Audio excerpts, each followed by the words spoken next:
Iran with 1,001 faces. A civilization beyond time. Iran is more than just a country on the map. It is the name of a civilization that has grown, changed, and resisted throughout time. These lands have not simply followed the course of history. They have guided it, shaped it, and at times challenged it.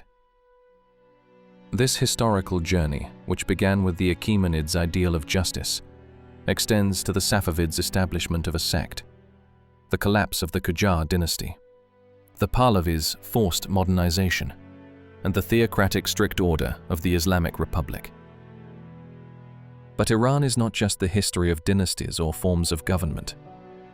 The true history of this country lies in the verses of Rudaki, the poems of Hafiz, the fiery writings of Ali Shariati, the unique tales of Samed Berengi, and the cry of Mahsa Amini.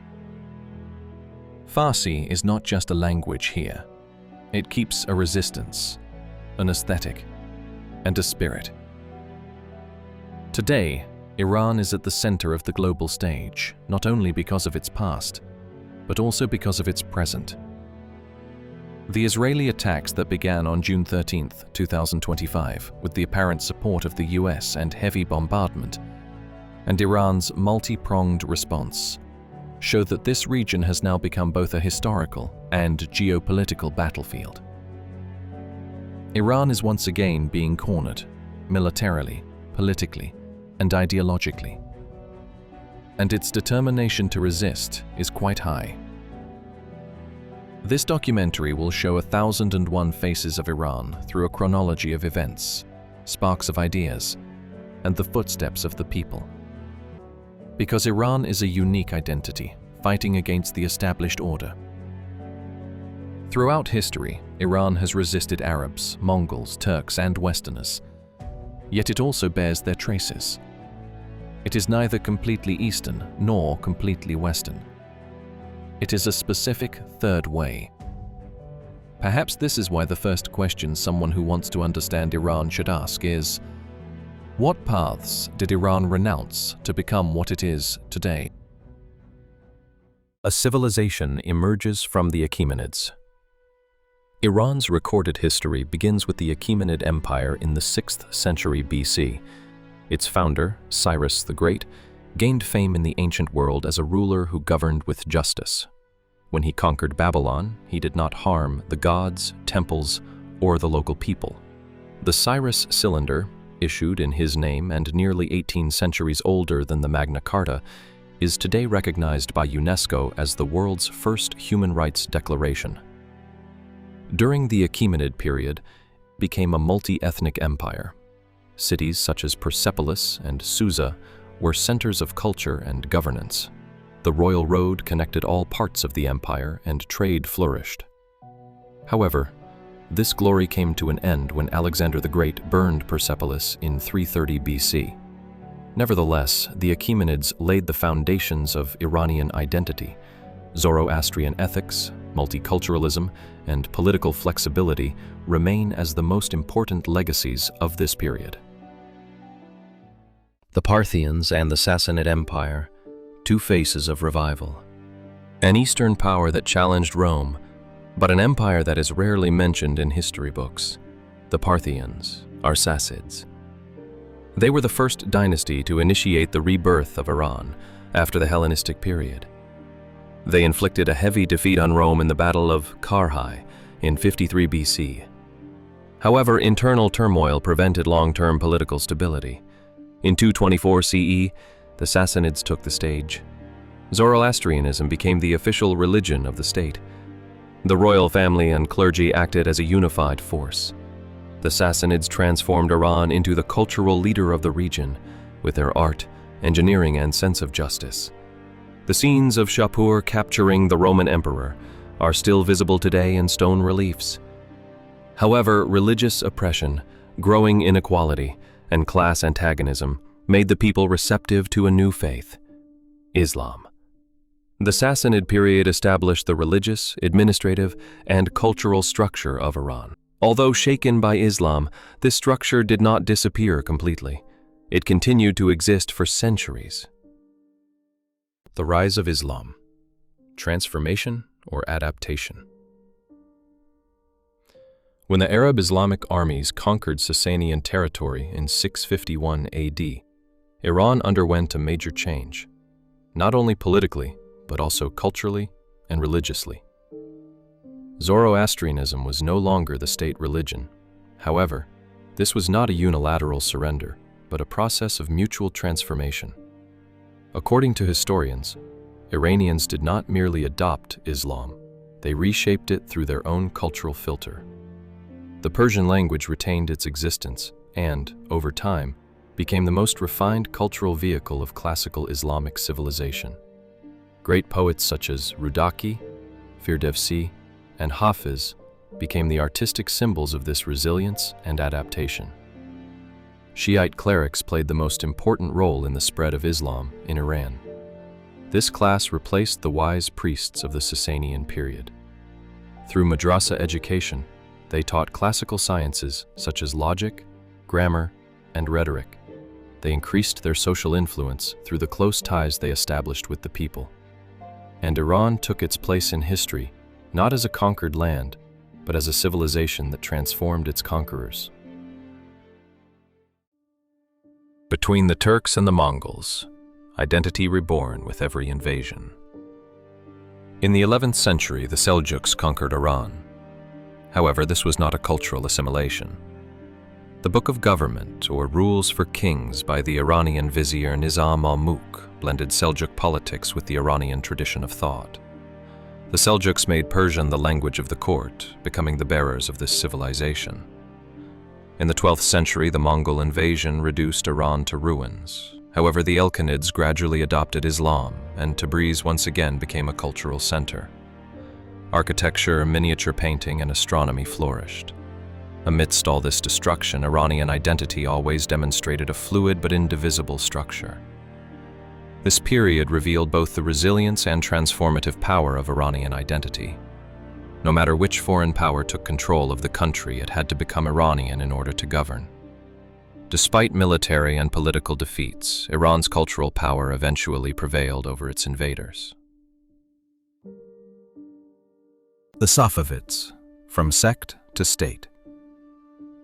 Initially a Sunni sect, the Safavids gradually turned to heterodox Shi'ism. They received significant support from Turkmen tribes in Anatolia. This sectarian transformation, combined with the religious charisma and military power of Shah Ismail, led to a fundamental split in Iranian history.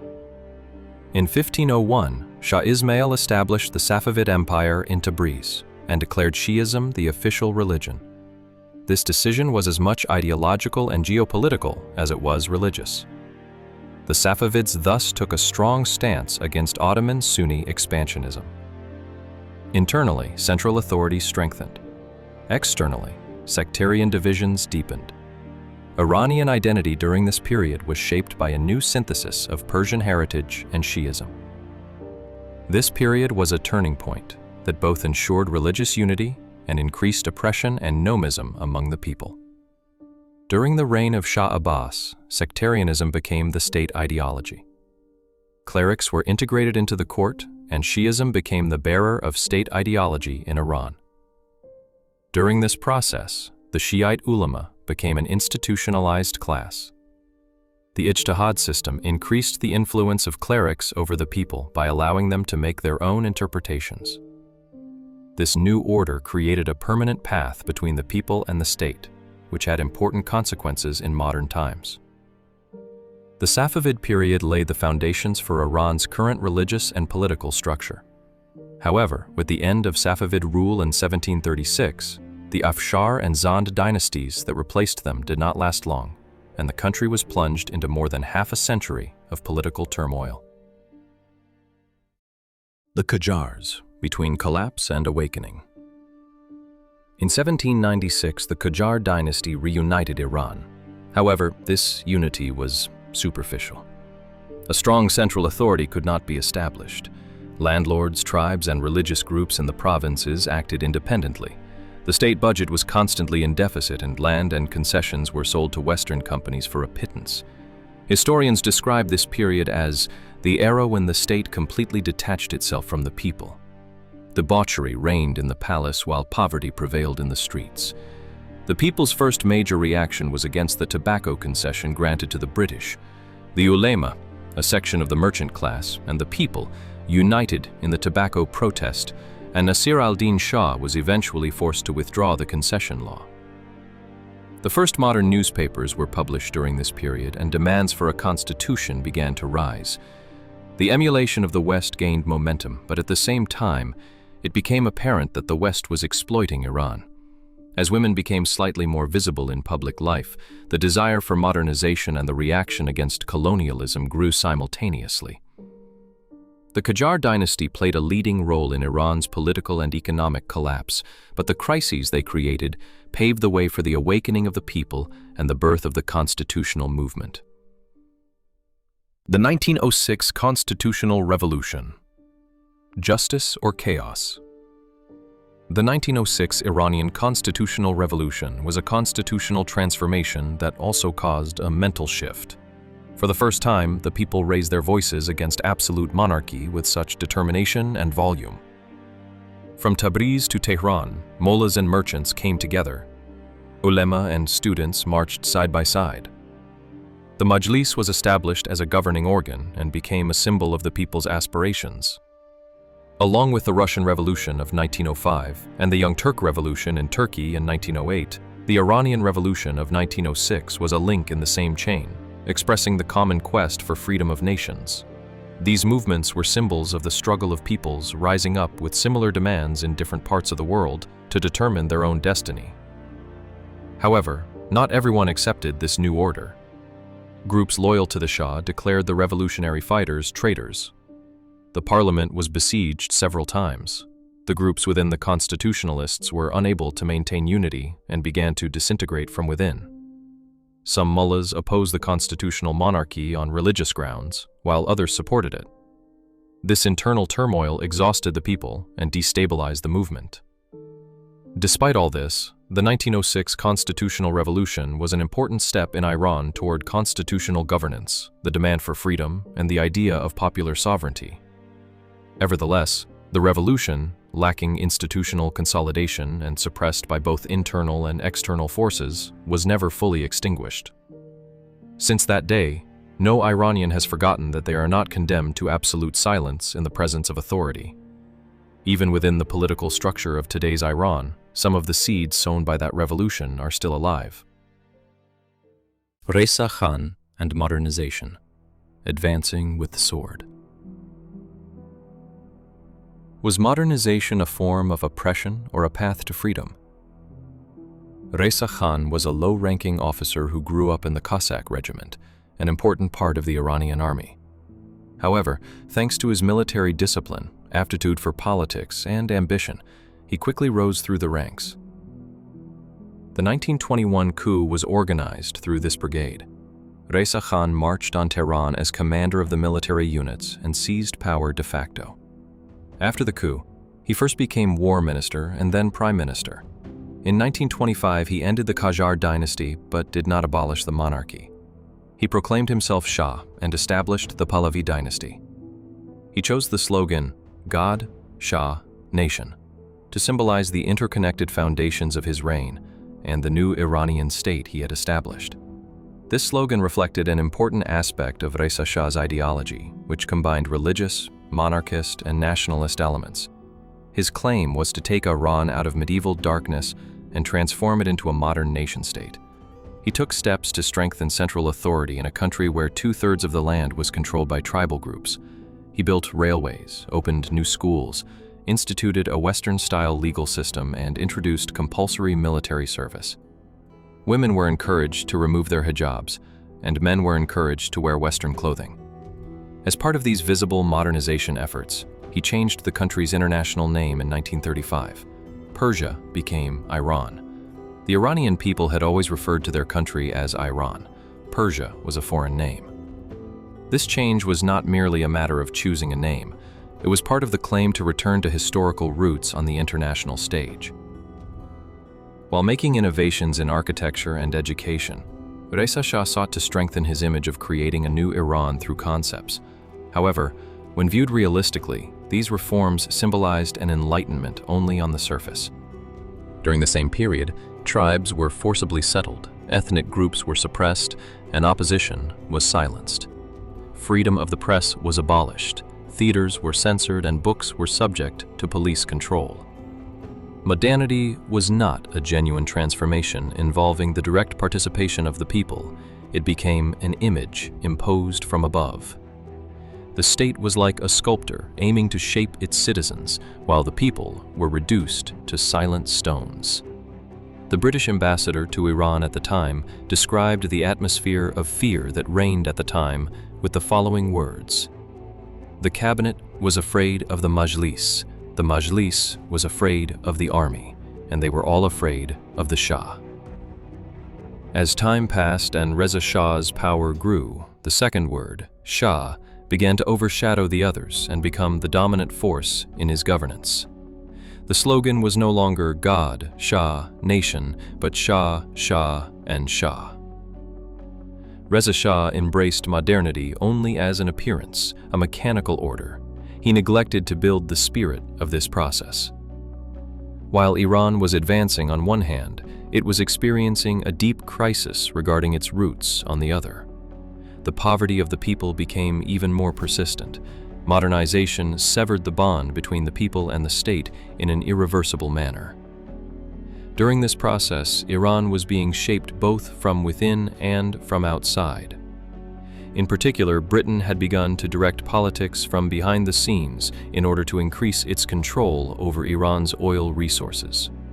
The Anglo-Iranian oil company's concessions, which we know the company as British Petroleum or BP today, continued at the expense of the people's impoverishment, while Reza Shah remained in a position that protected this order rather than questioning it.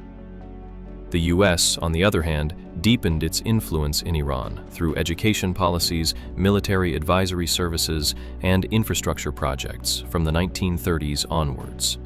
The claim of economic independence gave way to external dependence, and cultural transformation became Western-centric imitation. Iran's unique spirit was suppressed in many areas, from clothing to education curricula, music to architecture. In the eyes of the people, modernization was seen as a tool of oppression and meant being forced to resemble foreigners. In 1941, in the midst of World War II, despite Iran's declaration of neutrality, the Soviet Union and Britain invaded the country. The justification was to break German influence and provide a logistical corridor for the Allies. This development led to the forced abdication of Reza Shah, and his son, Mohammad Reza Pahlavi, was replaced. The father Shah was exiled to South Africa, where he died 3 years later. The 1953 CIA coup, the crushing of the people's hope for independence by foreign intervention.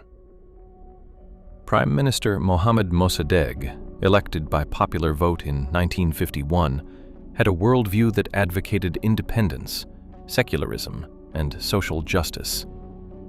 His decision to nationalize the Anglo-Iranian oil company went far beyond an economic decision. With this stance, the Prime Minister also became the voice of a people demanding their honor and independence. Britain, and then the United States, responded to this decision not merely as an economic choice, but as a geopolitical threat. A coup plan, supported by the CIA, US, and MI6, UK, was carried out under the name Operation Ajax. The aim of the coup was to overthrow Mossadegh, return oil to Western companies, and re-establish the authority of Shah Mohammad Reza Pahlavi. The first coup attempt failed, but a few days later, with CIA support, a new move was made, and Mossadegh was arrested at his home. The Shah had left the country for a while because the political process was developing against him. But after the coup succeeded, through the coup, the will of the Iranian people was once again suspended for a long time. The democratic process was interrupted. For the first time in Iran, a democratically elected prime minister was overthrown by foreign powers. the Shah's rule became even more authoritarian. The Internal Intelligence Organization SAVAK, established after the coup, became a symbol of oppression, censorship, and torture. Opponents were imprisoned, and the press was censored. Elections became a mere formality. After returning to the country, the Shah welcomed CIA agent Kermit Roosevelt to his palace.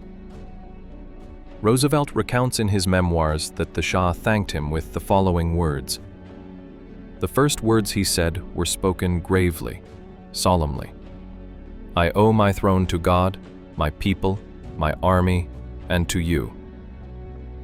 By you, he meant me and the two countries, Great Britain and the United States, I was representing.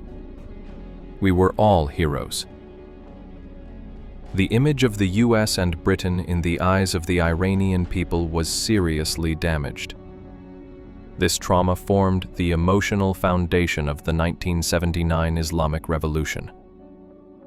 As for Mossadegh, he died under house arrest. Iranians still remember him as a symbol of independence and honor. The White Revolution, a mask of modernization, the reality of dependence. Does every step taken in the name of modernization truly reflect the desires of the people? Launched in 1963 by Shah Mohammad Reza Pahlavi, the White Revolution claimed to transform Iran socially and economically. Peasants were given land, women were granted the right to vote, and industrialization was supported. However, these reforms did not bridge the gap between the people and the state. On the contrary, they deepened it. Peasants could not escape poverty, workers were deprived of unions, and mullahs reacted against secular reforms. Most importantly, the people still felt that they had no control over their own destiny. Moreover, all these transformations were carried out in cooperation with the US, under its technical, military, and financial domination. The reforms took shape under Washington's influence. A large part of the people began to see the Shah no longer as a national leader, but as a ruler representing Western interests in Iran. This increased the reaction to dependence rather than modernization. During this period, opposition to the Shah was not limited to religious circles. Leftist movements, particularly the Tudeh Party, Iranian Communist Party, nationalist fronts, and radical student movements actively organized both inside and outside the country. Universities became centers of political unrest. In the 1970s, revolutionary groups such as the People's Fedayeen and the People's Mujahideen targeted the regime by armed struggle. For the opposition, it was a time of guerrilla groups, ruthless attacks against the Shah's authority, and the legitimization of violence. The influence of armed organizations had reached the palace, becoming the subject of private conversations between the Shah and his prime minister. In one such conversation, reported to have taken place on January 13, 1976, the Shah is quoted as saying, "Their determination in battle is incredible. Even the women continue to fight until their last breath. They carry cyanide capsules in their mouths so as not to be captured." Imam Khomeini first attracted attention with his harsh criticism of the 1963 White Revolution referendum. In a speech in Qom, he accused the Shah of betraying Islam. He was arrested and exiled. However, his ideas spread through cassettes recording his sermons. Khomeini's criticism of modern despotism argued that the Shah's power was creating false progress. This opposition discourse found resonance across different segments of society, including the urban poor, the religious middle class, workers, and students. Women also took to the streets with their own demands in response to the repression that followed the Shah's reforms. While some members of the ulema considered the state illegitimate, some intellectuals argued that Western-style modernism and superficial imitation were alien to Islam and local values. The White Revolution thus became, in the eyes of the people, not a reform project, but the groundwork for a deep social fracture. The inequalities behind economic promises, The alienation caused by cultural impositions and the anger fueled by political repression quickly pushed the country toward a radical change. This movement was, in fact, the footsteps of the Great Revolution that was approaching, because now it was not just bread that was being demanded in the streets, but also honor, justice, and freedom. Memories of that period recount how young Iranian dissidents, who were forced into exile, greeted each other with the words, "Death to the Shah." This example alone is enough to understand the level of hatred felt toward the Shah.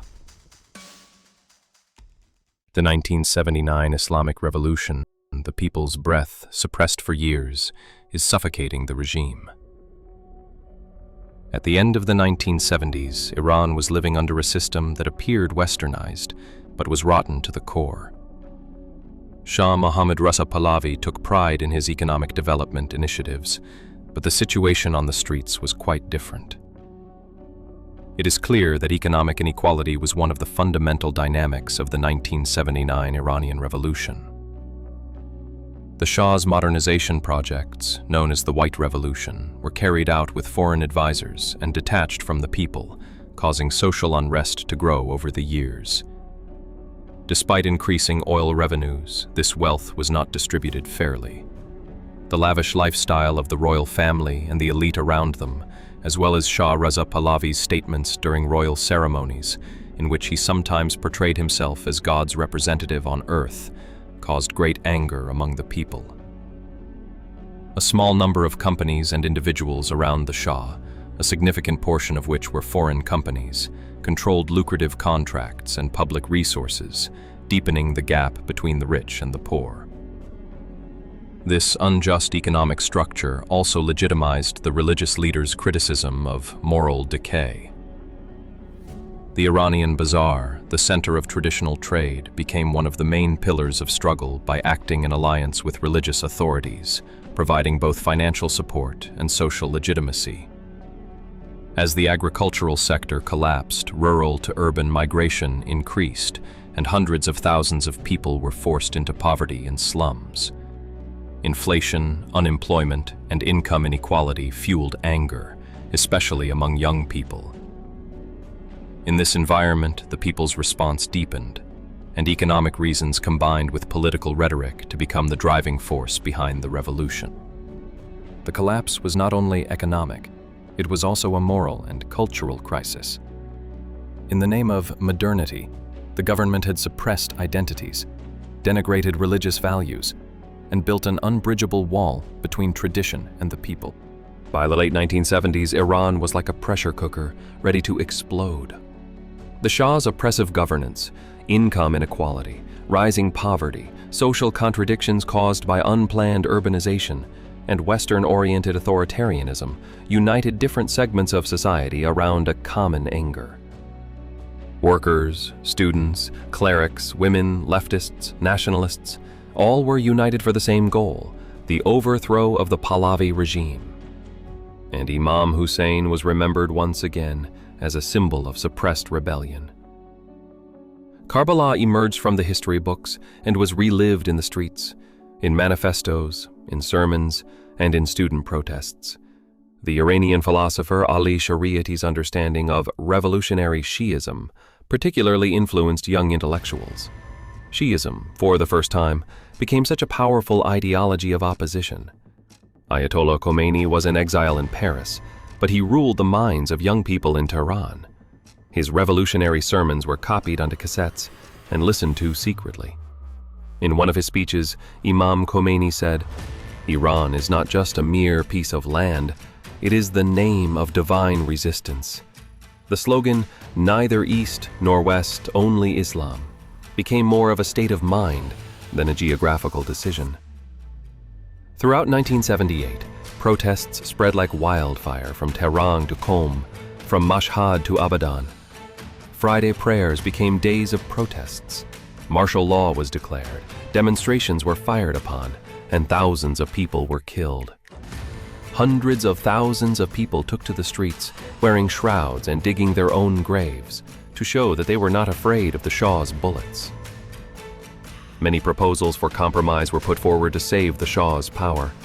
However, neither the angry people in the streets nor Khomeini, who had become the movement's powerful political leader, had any intention of stepping back. So there is no alternative to fighting.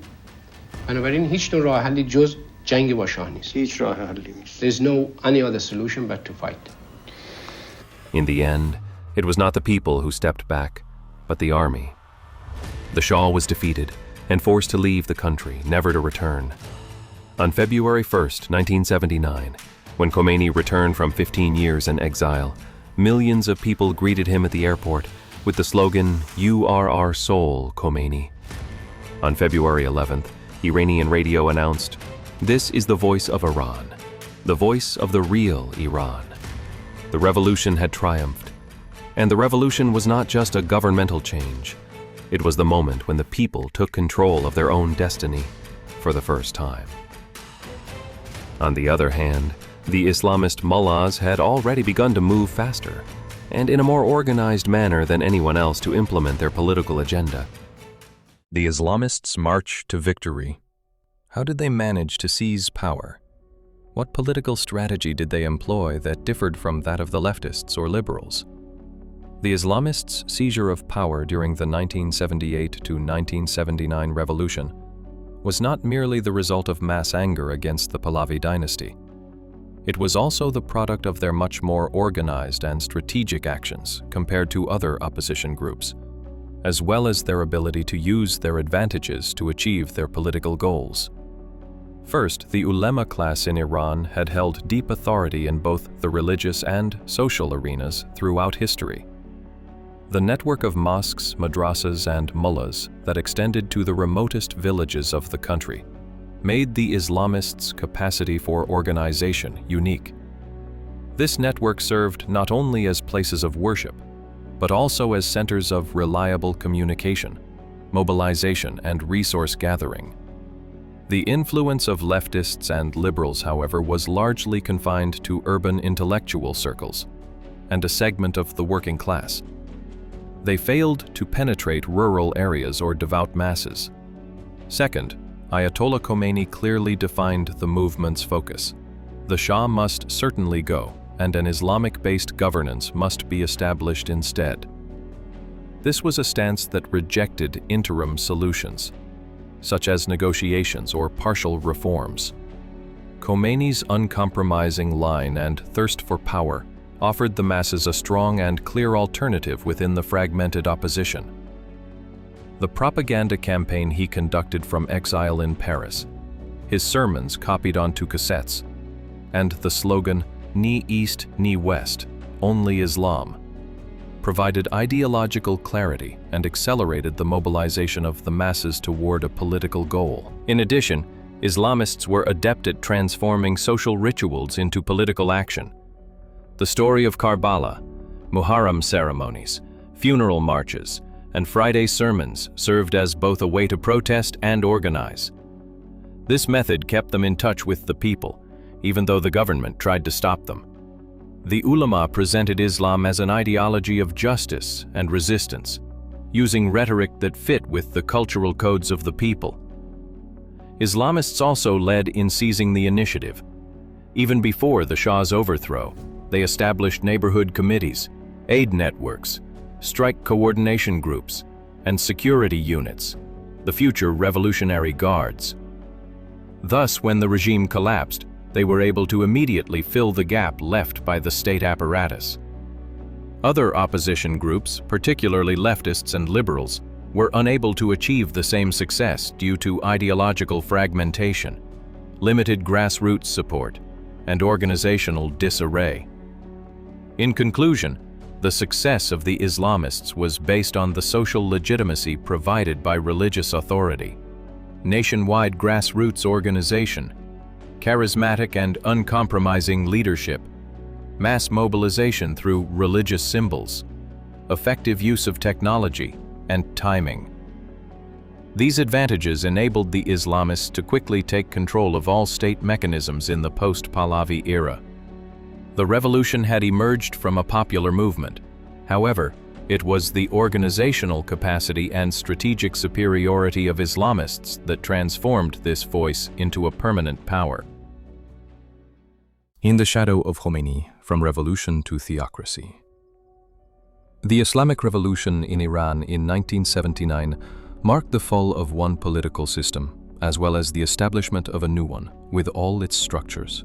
The movement, led by Ayatollah Khomeini, overthrew the Pahlavi authority and replaced it with one of the most centralized and ideological forms of governance in modern Iranian history, a theocracy based on the doctrine of velayat-e-faqih. This doctrine meant that a religious leader with a deep knowledge of Islamic law had the authority to govern and guide society. This principle legitimized the supreme leader, who is the highest political and religious authority in the Islamic Republic of Iran, as the final decision-maker on behalf of the people.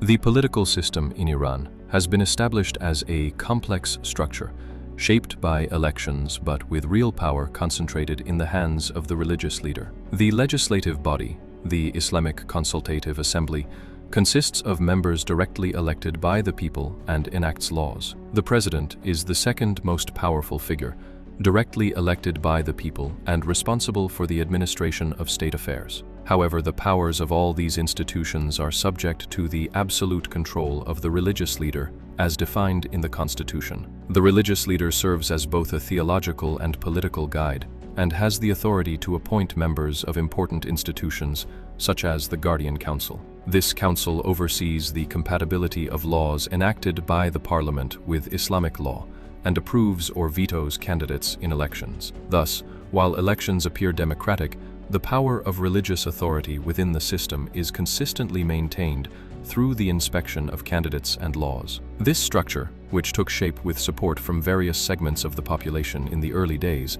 quickly settled into a political direction determined by a small circle around Khomeini. The interim government, led by moderate leaders such as Mehdi Bezirgan, was quickly paralyzed, and Khomeini then removed President Benasadr, whom he had personally appointed, from office. Leftists, liberals, and nationalists were dismissed one by one. Women's rights were repressed, political parties were banned.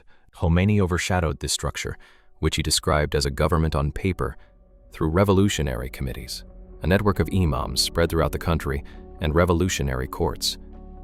The new constitution, approved by 99% of the population in a 1980 referendum, claimed to combine democracy with theocracy. However, Khomeini revealed his true intentions by stating, "Islam is everything. There is no need to put adjectives such as democratic before it." As the entire state structure was built on this new ideological foundation, political opposition was systematically eliminated. The role of the people in the revolution was now limited to that of being an obedient ummah. However, social memory did not remain silent in the face of this silence. In the early 1980s, many leftist and opposition movements, especially the People's Mujahideen organization, resisted the Islamist regime's consolidation of power through street demonstrations, leaflet campaigns, and strikes. Student movements emerged in response to the purges in universities. More than 100,000 women took to the streets of Tehran in March 1979 to protest against compulsory veiling and the restriction of their rights. And the opposition was not limited to the streets. In 1981, the left-wing and Islamist-leaning People's Mujahideen organization launched an armed struggle against the mullah's increasingly centralized governance. On June 28, 1981, a bomb attack in Tehran killed more than 70 senior officials, including Beheshti, Iran's chief judge and Khomeini's right-hand man. Thousands of opponents were subsequently executed. Revolutionary organizations such as the People's Fedayeen went underground, and many intellectuals lost their lives under torture. However, despite all this oppression, forms of civil resistance against the absolute control of the government developed. Secret magazines were printed, underground art collectives were formed, and families established solidarity networks to protect their loved ones who were oppressed and arrested. The revolution in Iran was born from the voice of the people, but soon every means of oppression was used to silence that voice. After the revolution, doors closed to the West, accounts unsettled. The 1979 Islamic Revolution changed Iran's domestic policy and radically transformed its relations with the outside world. Most notably, ties with Western countries were severed, step by step and in a harsh manner. As Iran positioned itself against the United States, which it defined as the Great Satan, This split was not only diplomatic, but also economic, cultural, and ideological. This split and the response of Western countries, led by the United States, became the foundation for today's conflicts. The first major step was the occupation of the U.S. Embassy in Tehran in November 1979. The action was triggered by the U.S. taking the ousted Shah into the country for medical treatment. This was perceived as preparations for a new CIA coup in Iran. Additionally, Iranian revolutionaries claimed that the U.S. Embassy was operating not as a diplomatic mission, but as an intelligence base engaged in espionage activities. Indeed, during the occupation, secret documents for intelligence purposes, fingerprint recording devices, and bugs were found inside the embassy, along with documents showing that many journalists, politicians, and academics were collaborating with the U.S. The documents are still exhibited in Tehran. On November 4, 1979, a revolutionary group called the Imam Students stormed the embassy and held 52 American diplomats hostage for 444 days. Khomeini supported this action throughout the crisis. The U.S.'s 1980 hostage rescue operation, Operation Eagle Claw, failed, resulting in the deaths of 8 soldiers. This incident dealt a serious blow to the U.S.'s reputation in the region. The hostages were finally released in January 1981, on the very day Ronald Reagan took office as U.S. President, succeeding Carter. However, this event marked a turning point in world diplomatic history and became a symbol of Iran's break with the West. The embassy raid was only the first act in the new leadership's plan to settle scores with the West. The Revolutionary Council, established after the revolution, launched a comprehensive nationalization program in strategic sectors such as banking, insurance, automotive, mining, and industry. Western capital and companies were expelled from the country. The Islamic Republic began to run oil production, the heart of the country's economy, entirely through the state-owned National Iranian Oil Company. British and American oil, energy, and banking companies were forced to withdraw from their projects, and the investments of giant companies such as BP, General Motors, DuPont, and Renault were nationalized. Western engineers, consultants, and technocrats left the country. Iran had decided to fend for itself. The process initiated by Mossadegh and interrupted by the CIA-backed coup had begun again. Intertwined with these policies, a new paradigm called Islamic localization emerged in economics. Western-style industrialization and development models were abandoned. Instead, concepts such as independent national production, Islamic planning, and native technology came to the fore. Import restrictions were imposed, and some strategic sectors were nationalized. However, this process was also painful. Access to technology and resources became more difficult, and the economy closed itself off from the outside world. The economic model pursued by the Islamic Republic after the revolution, especially in the early years of Khomeini's rule, was based on a radical state-centric approach. This aimed to break the West's economic influence over Iran while institutionalizing social justice and an Islamic economic understanding. However, from the late 1980s onwards, some of these radical nationalization policies were reviewed, and the private sector began to be encouraged again. The transformation was felt not only in the economy, but also in culture and ideology. Western social science and philosophy departments at universities were closed, and academic curricula were Islamized. Under the name of cultural revolution, many academics were dismissed from their positions, and Western art, literature, and thought movements were censored.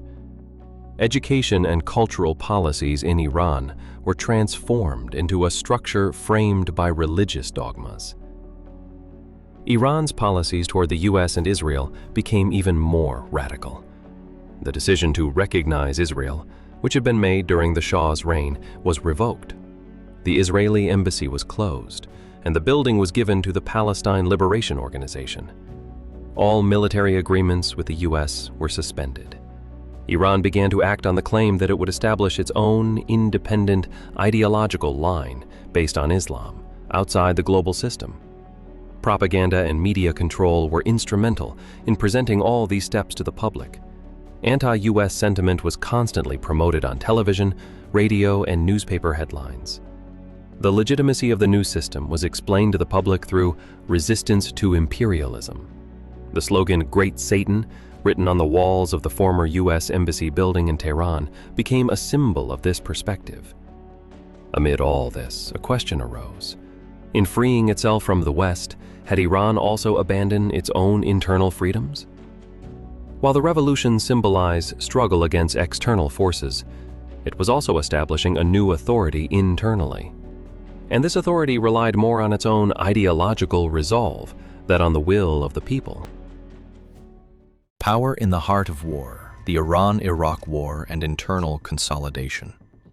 The Iran-Iraq War, which began with Saddam Hussein's sudden attack in 1980, was a major test for a government that had just emerged from a revolution.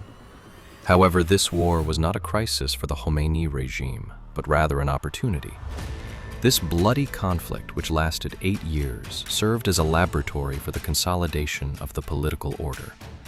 Several factors contributed to the outbreak of the war. The chaotic post-revolutionary environment in Iran and the weakening of the army presented a historic opportunity for Saddam Hussein.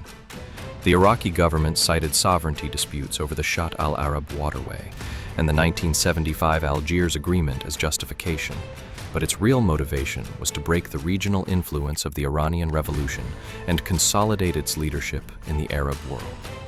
Iran's rhetoric of exporting revolution and its potential to influence the Shiite majority in Iraq were perceived by Saddam as a threat to his own existence. In addition to Iraq's aggressiveness at the outbreak of the war, the West's, especially the US's, strategy of weakening post-revolution Iran was also effective. Washington considered the Islamic Republic in Tehran a threat to the regional balance and did not openly object to Saddam Hussein's attack on Iran. According to CIA documents that were revealed in the following years, the US secretly provided Iraq with weapons and technological support throughout the war. In 1988, during the final days of the Iraq-Iran War, US intelligence officials provided Iraq with the locations of Iranian troops via satellite imagery.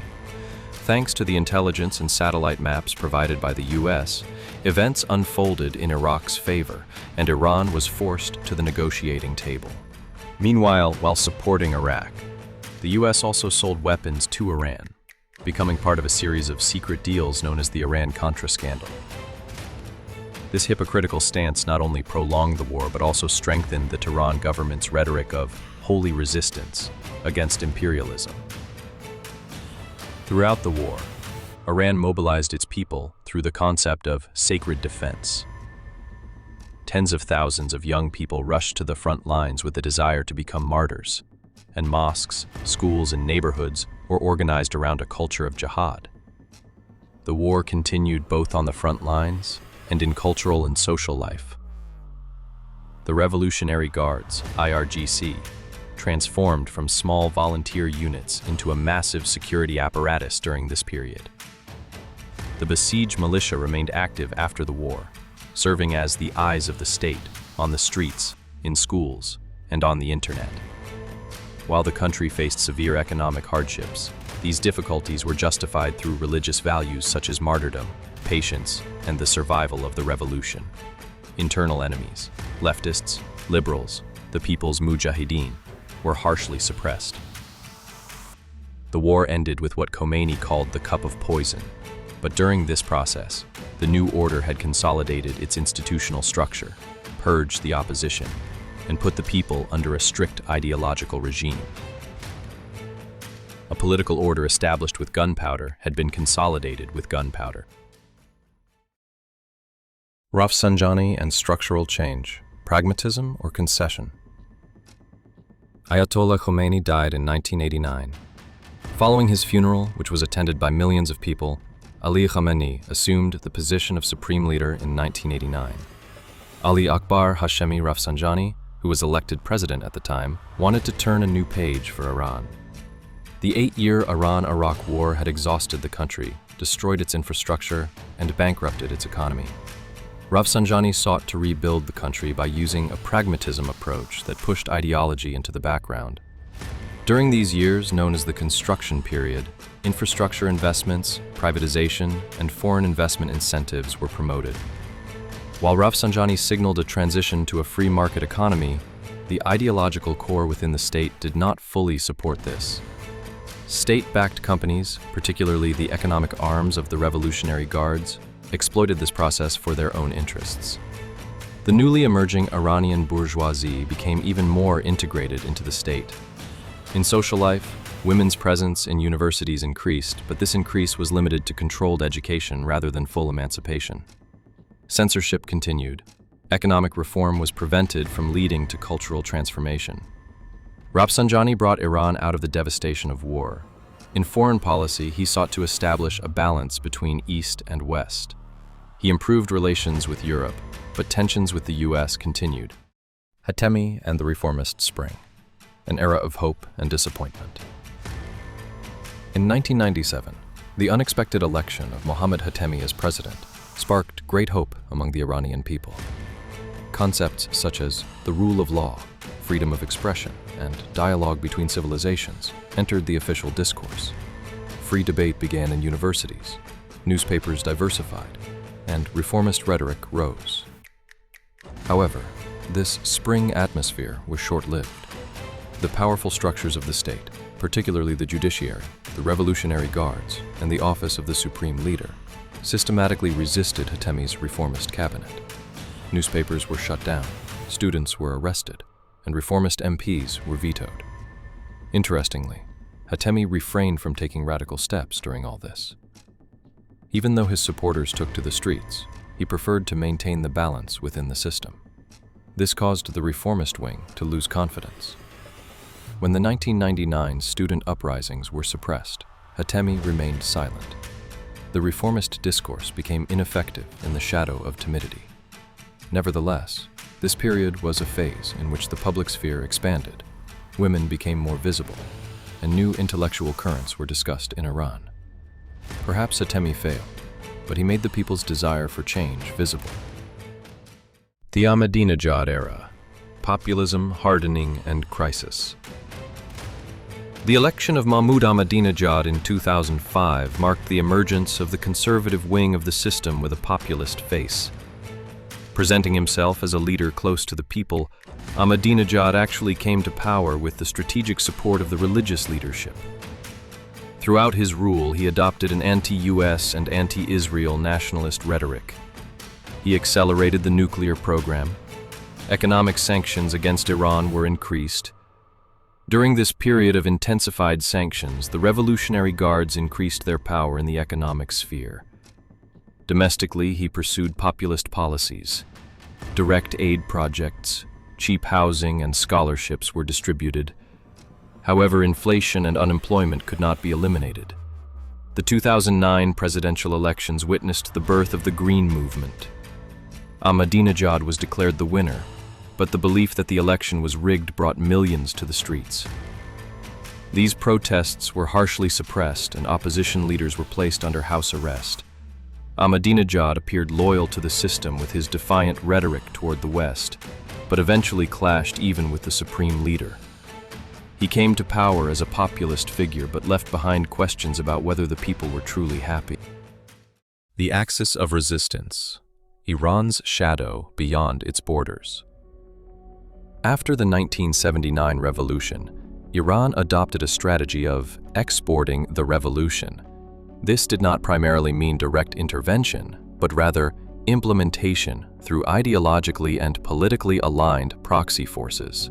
The result, even though it's said to be weakening, is a political military line stretching from Lebanon to Yemen, Syria to Iraq, and all the way to Palestine, the axis of resistance. In Lebanon, Hezbollah is regarded as the most successful example of Iran's proxy strategy. Founded in 1982, in response to Israel's invasion of southern Lebanon, the organization has evolved into both a popular movement and a state within a state. Iran is alleged to have supported the organization with weapons, training, money, and ideology. Hezbollah has positioned itself as a deterrent, not only against Israel, but also against any actor that opposes Iran's interests in the region. Over the past 2 years, Hezbollah has continued to strengthen its ties with Iran amid Lebanon's economic crisis and political instability. Hassan Nasrallah, who has led the organization for many years, thousands of fighters and civilians have been killed by Israel. In the first quarter of 2025, the organization's leaders made statements preparing the public for a possible conflict with Israel. Hezbollah's success in the local elections held in May 2025 showed that it has maintained its influence despite the blows it has suffered. Today, the US and Israel are pressuring the Lebanese government to disarm Hezbollah, but the movement's leaders insist that laying down arms is out of the question. In Syria, Bashar al-Assad's rule was an ally of Iran and the center of Shiite geopolitics. From the beginning of the civil war, Iran sided with the Ba'ath government. Revolutionary Guard commanders, Shiite militias, and intelligence experts took to the field directly. For Iran, the loss of Syria is primarily a geopolitical rupture, even if it means that sacred values, such as the tomb of Imam Zainab, are in danger.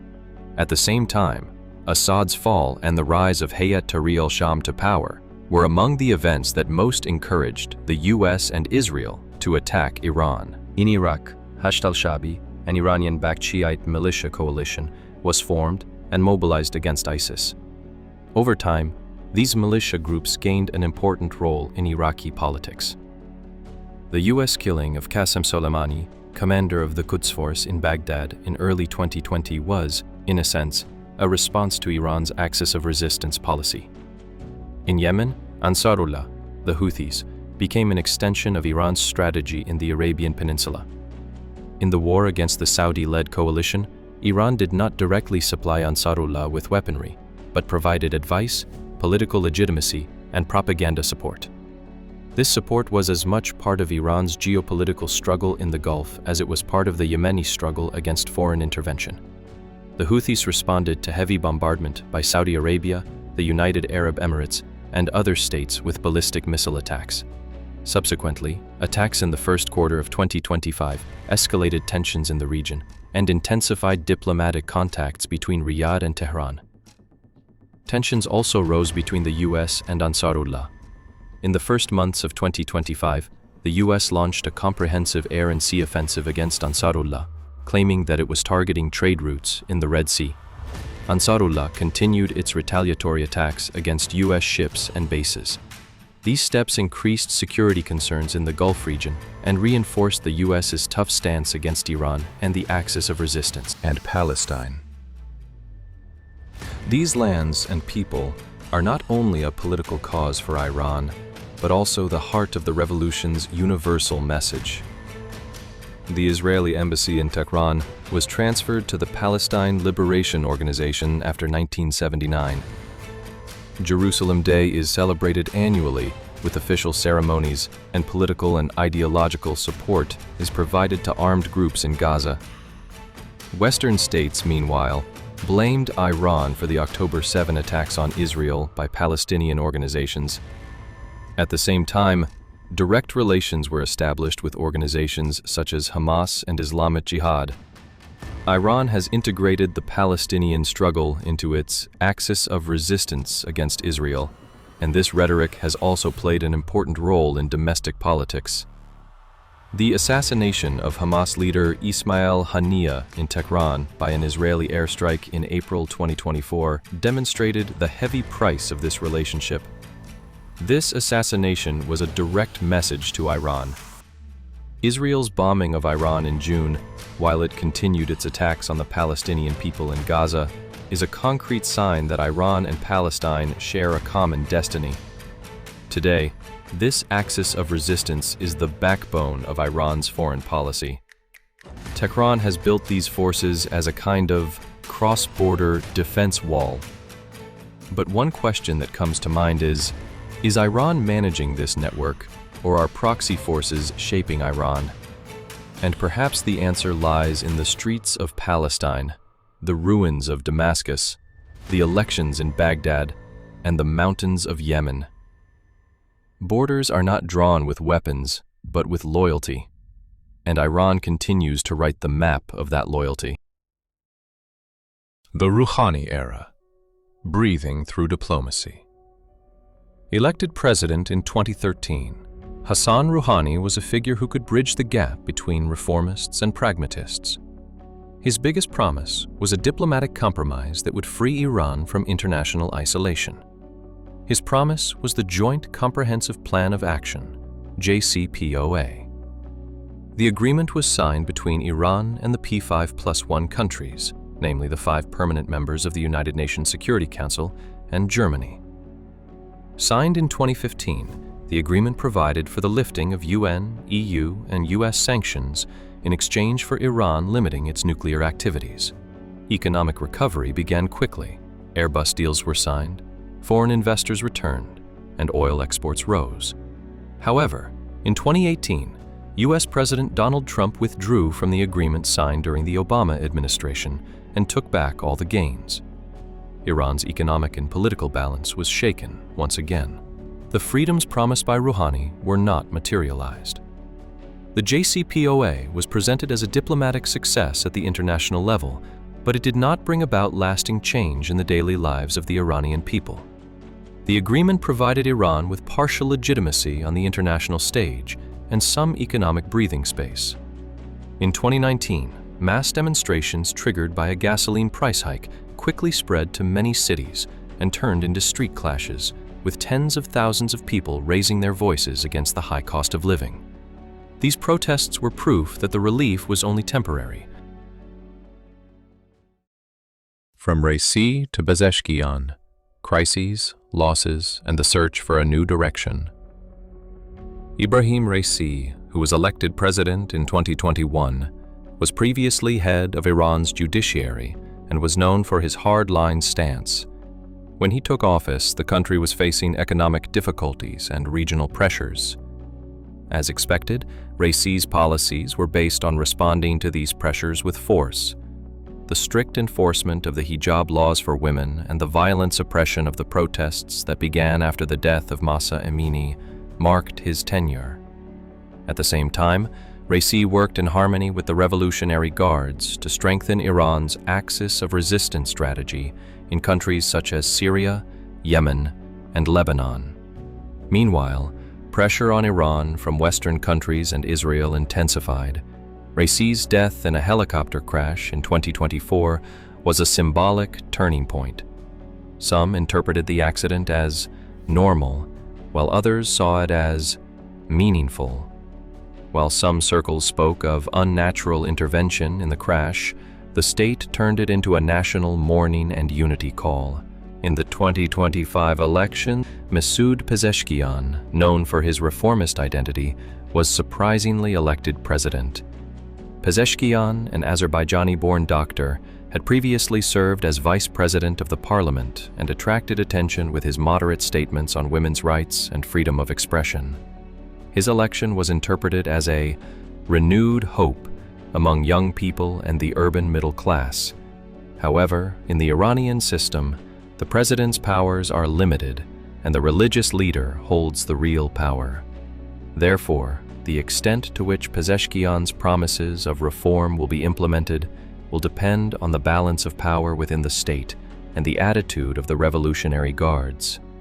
The Iranian people are once again faced with the same question: are changing faces or unchanging structures determining the fate of the country?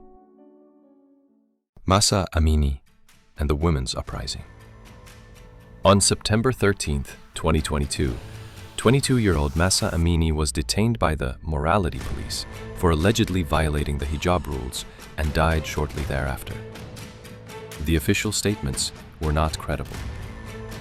This incident had an impact beyond the death of a young woman. It ignited a long-simmering anger. Protests began with the slogan, "Woman, Life, Freedom, Jin, Jian, Azadi," and quickly spread across Iran. Not only women, but also students, workers, minorities, and men took to the streets. A widespread uprising emerged, ranging from anti-hijab protests to economic demands. The state employed classic methods to suppress the movement: arrests, torture, executions. However, the movement did not completely retreat and continued through social media and the diaspora. Kurdish, Baloch, and Azeri minorities also joined the wave. Although the protests were suppressed, Mahsa Amini's name has become a symbol in Iran. Resistance under embargo. From the nuclear file to the spiral of isolation in Iran. The 1979 Islamic Revolution marked both the end of the Shah's monarchy and the beginning of an uninterrupted conflict between Iran and the West. With the revolution, the US and its allies declared Iran part of the axis of evil. Economic sanctions were imposed first.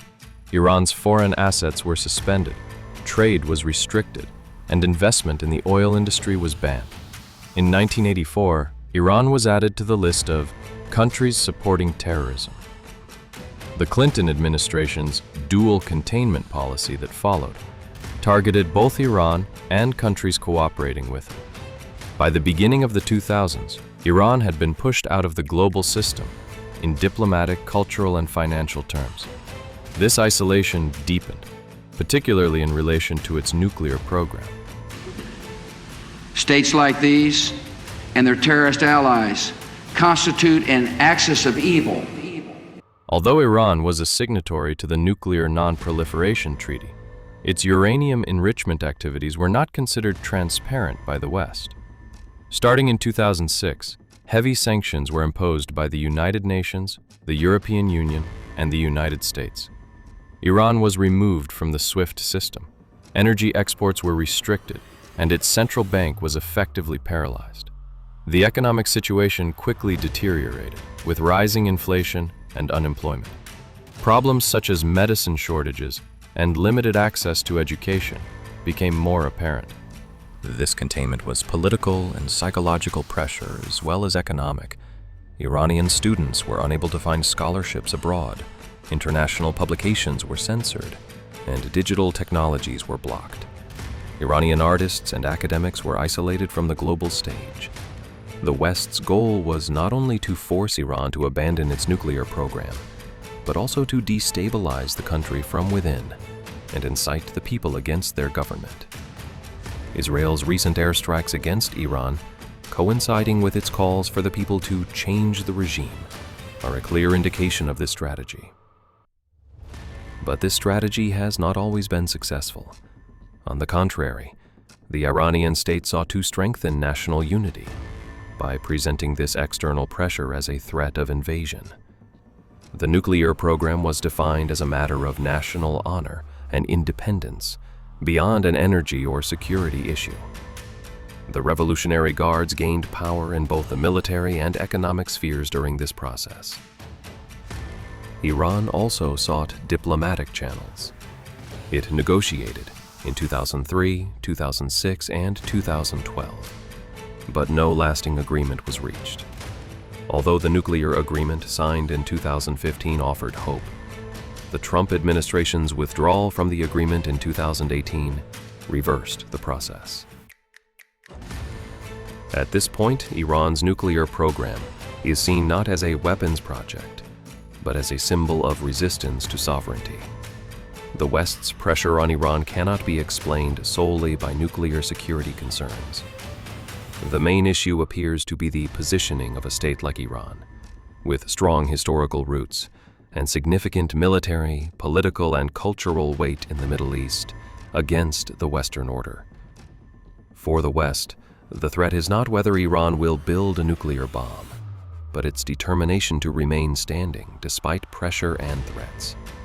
This massive containment has isolated Iran and pushed it into a more closed, more resistant, and at times more radical structure. And every sanction has become both a cost and a test for the Iranian people. Iran's new geopolitics, China, Russia, and the axis of resistance.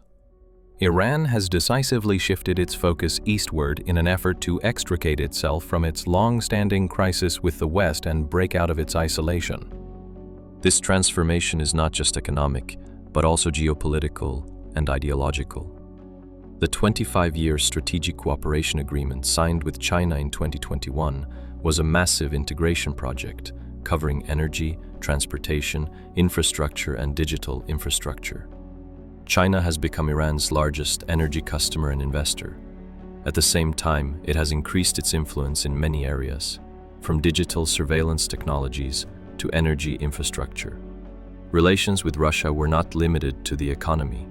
Military cooperation, which took shape around common interests, particularly in the Syrian war, turned into a strategic partnership after the 2022 Ukraine crisis. By supplying Russia with unmanned aerial vehicles, Iran attracted global attention, both on the battlefield and in the diplomatic arena. The Comprehensive Strategic Partnership Agreement, signed with Moscow in early 2025, did not include mutual defense clause, but offered a multi-layered agreement that included energy trade, financial integration, and Eurasian infrastructure projects in addition to defense. Iran was now not only Russia's partner, but also a potential part of the Eurasian bloc. In this context, Iran's full membership in BRICS at the end of 2024 strengthened its claim to be part of an alternative to Western-centric financial systems. Trade in national currencies against the dominance of the dollar, alternative investment channels, and political solidarity have become Tehran's new diplomatic weapons. This strategic orientation faced its first serious challenge during the Iran-Israel-US conflict that erupted in June 2025. China avoided direct involvement and called for diplomatic balance and openly opposed the imposition of new sanctions on Iran. Russia, meanwhile, accused the West of destabilizing the region with harsh rhetoric, but refrained from direct engagement on the ground. Its statements on the airstrikes against Tehran showed that its support remained symbolic. This cautious stance raised questions about the strength of the new axis Iran has established with the East. While Iran tried to show that it was not alone, it also saw how limited these new alliances were in times of crisis. On the other hand, these relations are being criticized within the country. Details such as long-term energy agreements, the opening of ports to China, and the presence of Russian military experts are fueling fears of another type of dependency. This strategic rapprochement, presented as the new address of defiance against the West, while strengthening Iran, also raises the question. Iran is no longer alone, but does this alliance truly bring freedom, or does it lead to a new form of dependency? June 2025, a new war on the edge of the Middle East. June 2025 was a turning point for Iran and the entire Middle East. Recent events were not the stuff of diplomacy books, but rather crisis scenarios. Israel's sudden attacks on strategic nuclear facilities in Iran, primarily in Fordow, Natanz, and Isfahan, as well as residential areas in the capital Tehran, and the assassinations of Iran's military elite, Tehran's harsh retaliation, and the direct involvement of the US in the conflict ignited the long-awaited showdown. The US described its heavy bombardment of the underground uranium enrichment facility in Fordow as a preemptive strike. Iran, however, declared this an outright attack on its sovereignty and responded with missile and drone strikes on US military bases in Tel Aviv, Jerusalem, and the Gulf. Signals that the Strait of Hormuz could be temporarily closed sent shockwaves through global energy markets, with Brent crude oil surpassing $81 per barrel. Although the US government has stated that it does not seek regime change in Iran, there are objections to Trump's call for unconditional surrender from Iran and particularly from the MAGA movement that brought Trump to power.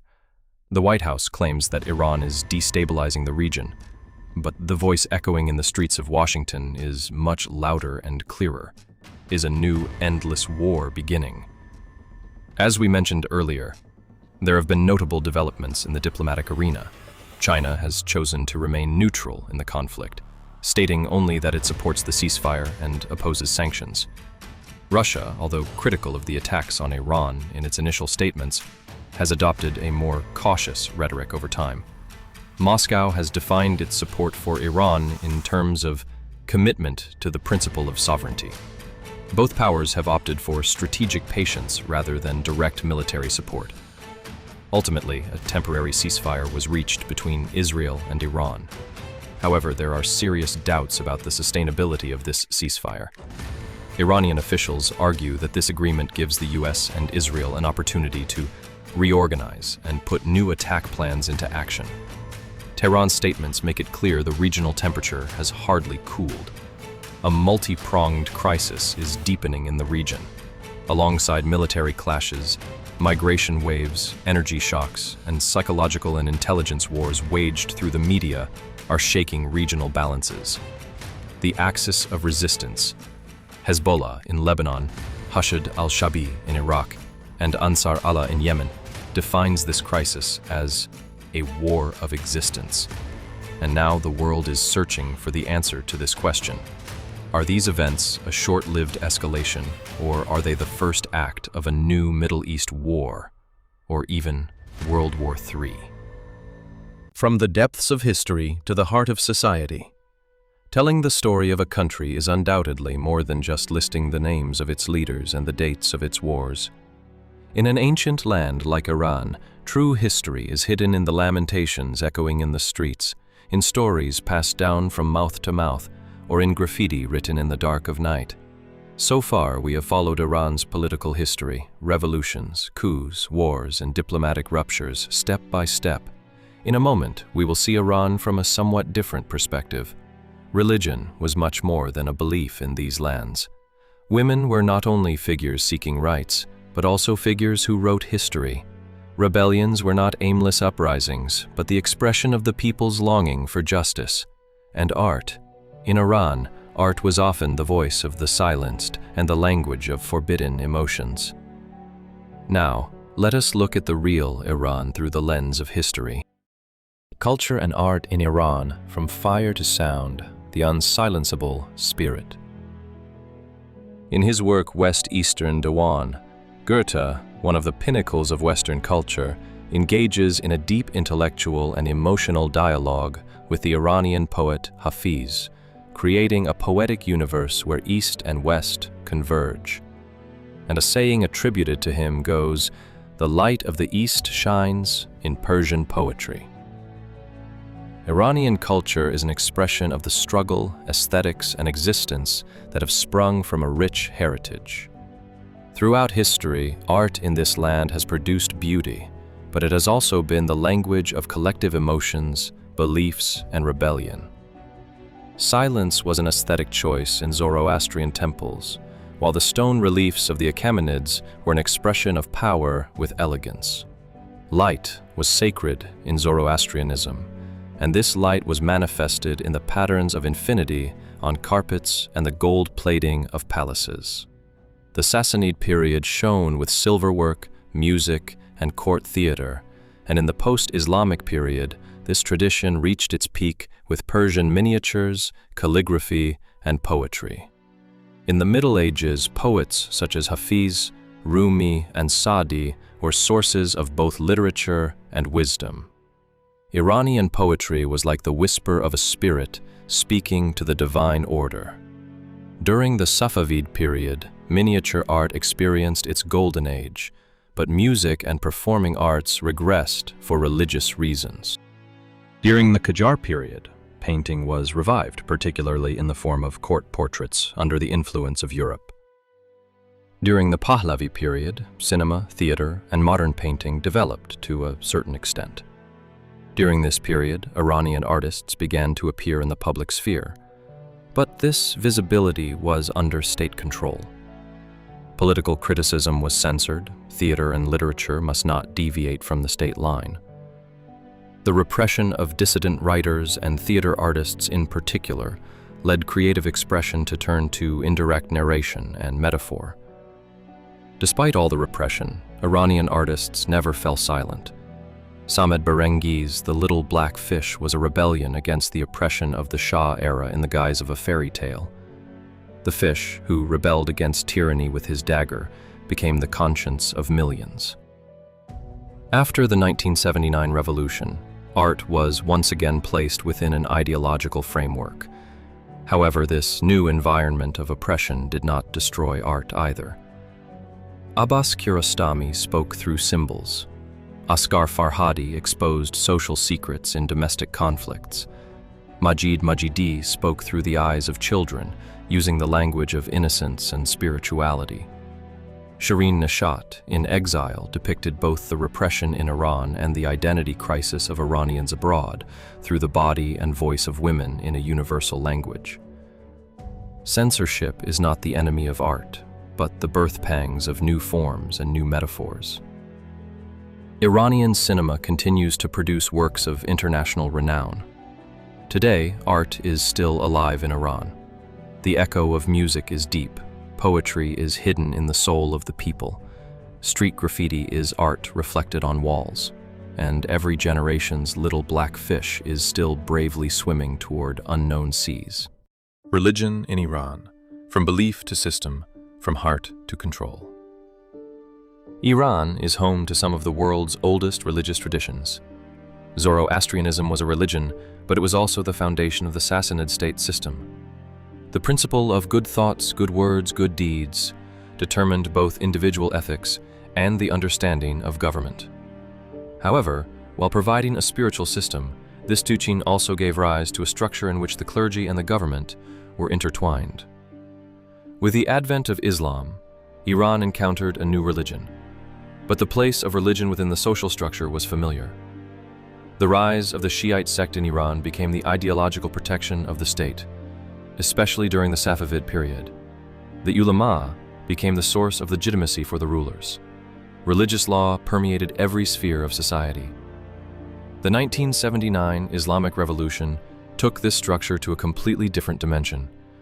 With the doctrine of Velayat-e-Faqih, religion became a constitutional and political power, in addition to its traditional influence. According to the Constitution, the ultimate leader of the country was a religious scholar. Friday sermons became statements on politics. Moreover, in this revolution, Shi'ism was first the voice of those oppressed by the Shah's rule, and later became a governing ideology. The story of Karbala was combined with the desire for justice, and the figure of Imam Hussein became a symbol of both political and moral resistance. In this way, religion guided the revolution as the most effective language of opposition in the conscience of the people. In Iran, religion is still the main determinant of public life today. The education curriculum, women's dress, the framework of art, access to the internet, all are shaped by religious norms. But this is not always accepted willingly by the people. On the contrary, the trend towards secularization is growing day by day, especially among young people. The unseen faces of Iran. Minorities.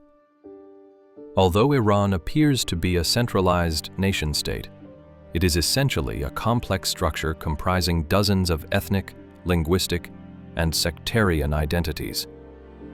Non-Persian communities, including Azeris, Kurds, Baluchis, Arabs, Turkmen, and Lurs, are the original inhabitants of these lands. However, these elements have been overshadowed by the state's centralization policies for centuries and have been systematically excluded from cultural, political, and economic spheres. The Kurds, a people concentrated mainly in western Iran, have a long history of struggle. The short-lived Kurdish Republic, established in Mahabad in 1946, became a symbol of the Iranian Kurdish movement. The Kurdish uprising in 1967 and the rise of organizations such as PJAK after the 1979 revolution led the state to constantly view this people's political and cultural demands as a separatist threat. Harsh operations were carried out under the rhetoric of the Holy War declared by Khomeini. The struggle continues in the mountains, but using the media and influencing global public opinion is just as important. It should be noted that over the past 40 years, the move toward political autonomy in Kurdish regions, first in Iraq and then in Syria with US intervention, has further intensified Iran's perception of the threat opposed by Kurdish organizations. Azeris are the second largest ethnic group in Iran after the Persians. It is estimated that approximately 1/5 of the country's population is Azeri. The declaration of the Soviet-backed Democratic Republic of Azerbaijan in 1945–46 was quickly suppressed. Even today, there are restrictions on their rights to education in their own language, freedom of publication, and the open expression of their cultural identity. Protests in Tehran and Tabriz against racist cartoons published in 2006 became a symbol of the Azerbaijani youth's awakening of identity. The slogan, "Hare Hare, Men Turkam," I am shouting, I am Turkish, emphasized ethnic identity, while also expressing a cry of exclusion from the system. Azerbaijan's conflicts with the Iranian government, particularly over relations with Israel and the Zangezur corridor, are affecting and will continue to affect the Azeris in Iran. In addition to their ethnic identity, they are marginalized by the system due to their Sunni beliefs. Armed groups with a jihadist Salafi ideology, such as Jaish al-Adl, have emerged in this region, which faces problems in every area, from education to health, infrastructure, and employment. This has led to an increase in the state's repressive reflexes. Tensions between the US, Israel, and Iran have further exacerbated the situation of these minority communities. While Iran views the political and cultural demands of these groups as linked to foreign-backed separatism, many minority organizations see this chaotic environment as an opportunity to question the centralized structure. The Azeri and Kurdish diasporas are using social media to oppose both the Iranian government's domestic policies and its interventionist stance abroad. Ultimately, however, these national and ethnic issues cannot be discussed independently of the plans of the US, Western countries, and Israel toward Iran. Today, minorities in Iran are not silent ethnic data, but effective, organized, and increasingly visible actors in the country's future. And their demands are being heard louder than ever before in the streets of Iran, on social media, and in the diaspora. Women in Iran, a struggle from shadow to sunshine. Being a woman in Iran, as in many countries around the world, has been not only a social role but also a form of resistance throughout history. During the Achaemenid period, women in the palace could own property and engage in economic activities. The names of female workers and their wages were recorded on the Persepolis tablets, and some women even earned more than men. These relatively free spaces disappeared during the Sassanid period, and under Zoroastrian law, women were relegated to second-class status in many areas, from inheritance rights to divorce. With the advent of Islam, the social role of women was redefined. In the early periods, this role was largely framed by moral control. During the Safavid period, women were almost completely confined to their homes and cut off from social life. During the Qajar period, the first women's magazines began to appear, which may have been the first cry for change. But the secondary role of women remained unchanged. At the beginning of the 20th century, women joined the constitutionalist movement. Although the hijab ban during the Pahlavi period was a symbol of modernization, for many women, being forced to remove the hijab was another form of oppression. After the 1979 revolution, the hijab became mandatory. But contrary to popular belief, women's visibility in public increased. Today, women make up 60% of university students in Iran, while the percentage of women working in senior management and professional positions was less than 5% during the Shah's reign. According to the 2023 Global Gender Gap Report, this rate has now exceeded 50% in Iran, and women have been appointed to 25% of ministerial positions by 2021. Women are at the heart of Iranian social life as doctors, lawyers, artists, and writers. They are present in cinema, literature, and digital media. However, male guardianship, inheritance inequality, travel restrictions, and mandatory veiling are still legal, and women's overall participation in the workforce remains low. These contradictions erupted with the desire for complete freedom and the death of Mahsa Amini, and hopes that these contradictions can be resolved in the near future are limited. In the shadow of uprisings, Iran's rebellious memory. Yes, Iranian history is more than the history of dynasties, empires, and beliefs. It is like a river, fed by rebellions. Since the days when these lands were illuminated by the fires of Zoroastrian priests, they have always carried a vein of struggle. And this vein sometimes appears in the defense of a peasant's land, sometimes in the slogans of a student, or in the verses of a poet. Even during the Achaemenid period, the people's reaction to false kings such as Gaumata was recorded. During the Sassanid period, the Mazdaeans dreamed of a revolution that would challenge class injustices and question property and wealth, and they took action to achieve this.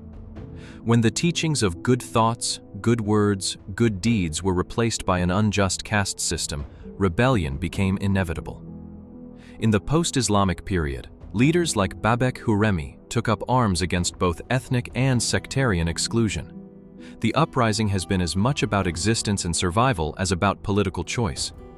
And this uprising undoubtedly targeted economic injustice. The forced Shi'ization policies of the Safavid period faced resistance from Turkmen and Sunni tribes. During the Qajar period, the people rose up due to successive economic crises and concessions granted to Western companies. The 1891 tobacco protest was the first collective defiance in which mullahs, merchants, and the people were able to say no to colonialism together. In modern times, this tradition continued with the 1906 Constitutional Revolution, the grassroots support for Mossadegh in 1953, and the 1979 revolution, which united millions. These uprisings were not only against political authorities, but also against disregard, poverty, exploitation, and alienation.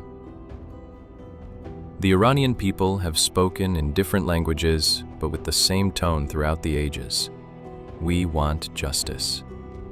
This demand has sometimes echoed the Shiite mythology of Karbala, sometimes the leftist student's dream of freedom, and sometimes the march of a young woman removing her hijab. Today, Iran has a social memory nourished by rebellion.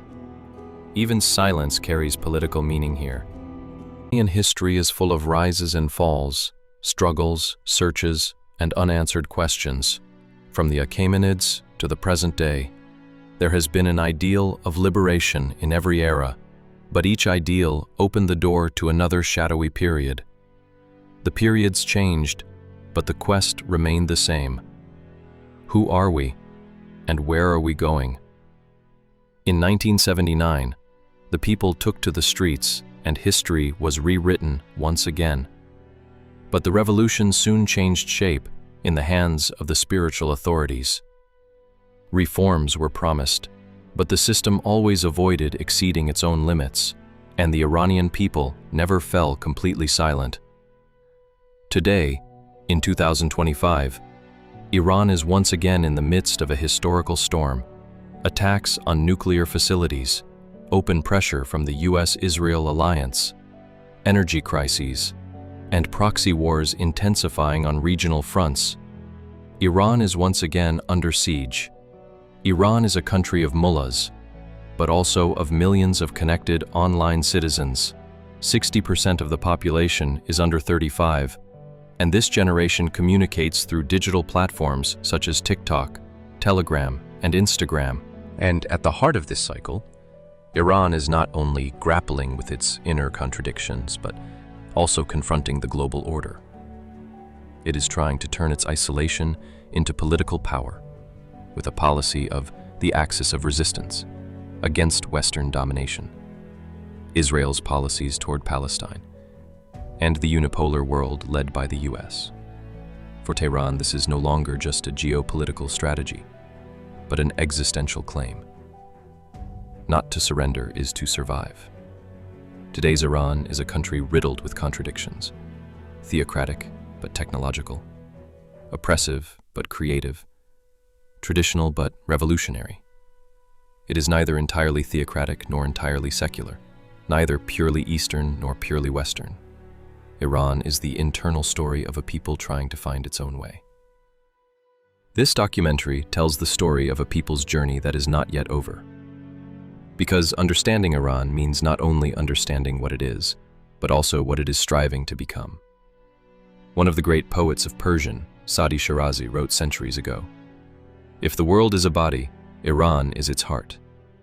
After all this history, blood, poetry, and struggle, will this country continue to be remembered as the heart of the world after the destruction that has been and will be experienced? Or will these ancient lands remain forever a land of search?